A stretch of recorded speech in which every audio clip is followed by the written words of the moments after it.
first 6 months of the year are officially over, and so far I am profitable year to date. The profitable amount is very small. Nonetheless, though, it is still in the green. I am not profitable all time, which is why I don't technically consider myself a profitable trader. I would say right now I am kind of at that break-even stage. I've been in a little rut starting in May, actually the last week of April.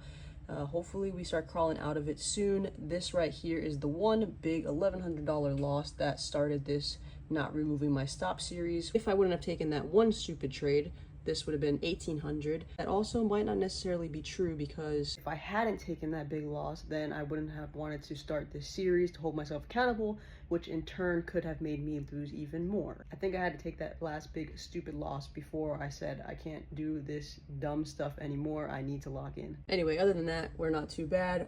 We're running at a 40% win rate, and that is because you'll see the win rates for the last couple months have been terrible, so that's brought that down. But 67% day win, which I don't think that's too bad. Average win-loss at 1.69, not terrible. Hopefully we can get that a little bit higher soon. Breaking it down month by month, January was my best month so far this year. I had one red day, multiple $100 days, and a 942 on the month. If only every month could be like this one. Anyway, going to February is when things went haywire, and I had that big loss right here.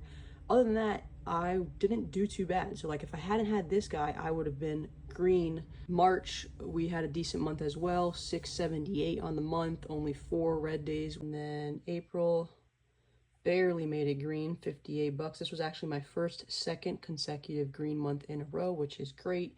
This last week screwed me up. This is where the downhill battle started happening. Going into May, this was the second half of that week, lost another 40 bucks the rest of that week, lost 152 on the month with 2, 4, 6 red days. Now for June, another consecutive red month, negative $37 on the month. Had a great first week, and then we just kind of went downhill week 2. You know what happened the last 2 weeks. I was just super hesitant and didn't take any trades.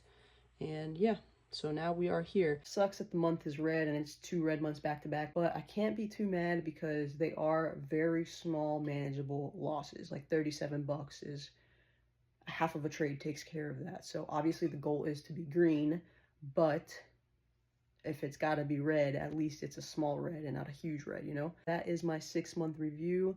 Way better this first 6 months than I was last 6 months, by multiple thousands of dollars. So I think we're on the right track. I'm just going to keep at it, and we'll see what the next 6 months has in store.